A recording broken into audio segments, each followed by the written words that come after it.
So this is the FangCun geared mix-up cube. Now, this is a puzzle that I always wanted when Mefferts made it, but when FangCun made it for quite a bit cheaper, I kind of questioned whether or not I should get it because I was wondering if it was cheap. All I can say about this puzzle is it's absolutely amazing. I have no complaints about this.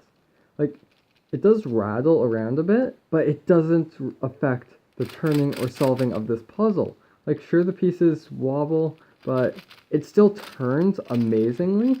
It looks beautiful. This is actually the painted version, which once again I was worried about, but there are no chips on the paint.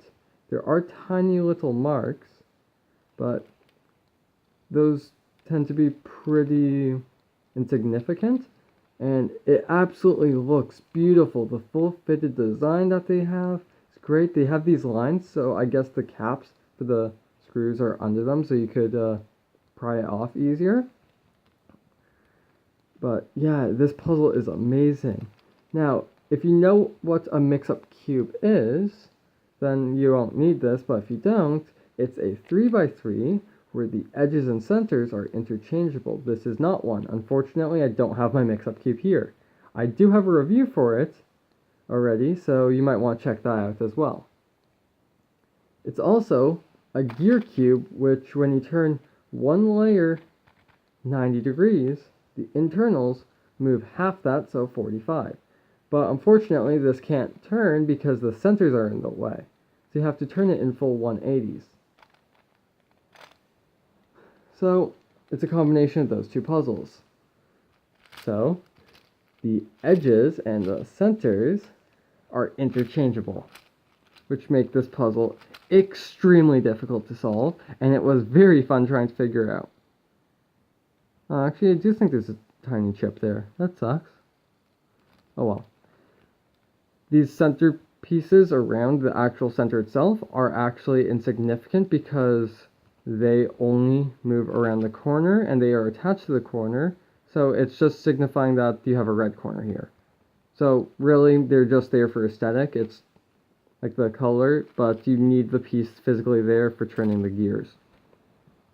Now, one thing that's different between this and a regular gear cube is when you do a 180-degree turn on this cube, sorry, there's a hair there, the pieces stay in alignment.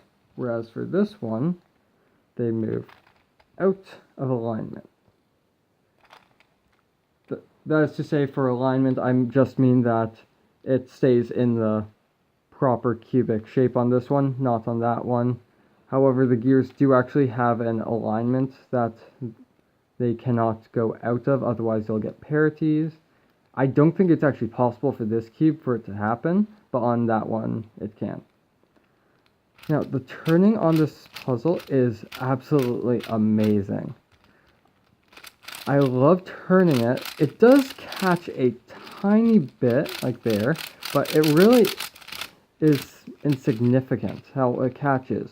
It doesn't have corner cutting. Well, it has actually a tiny bit of corner cutting, no reverse, but you really don't need it for this cube. I'm going to show you a checkerboard pattern so you could see the colors in contrast, and honestly, this puzzle is beautiful. I've had a lot of fun solving. The only thing is I can't seem to get the centers done exactly how I like it when I'm trying with my method, so it takes quite a while. I did actually create a method for solving this, and I am not going to make a tutorial for it because my method takes a very long time, it's very unclear, and it's got a lot of trial and error to it. But it does work. So yeah, this puzzle is beautiful. I would definitely recommend it. It blew me out of the water. There are no issues with popping. There are no major lockups, just tiny ones for when if you have the cube out of alignment and you try and make turns. The gears do not catch on each other. They don't get knocked. They don't slip out of alignment. They stay where they're supposed to be, so everything's very consistent. Honestly, I can't say enough positive things about this cube. So, that's my review of this puzzle. Let me know what you guys think, and like, subscribe, and comment.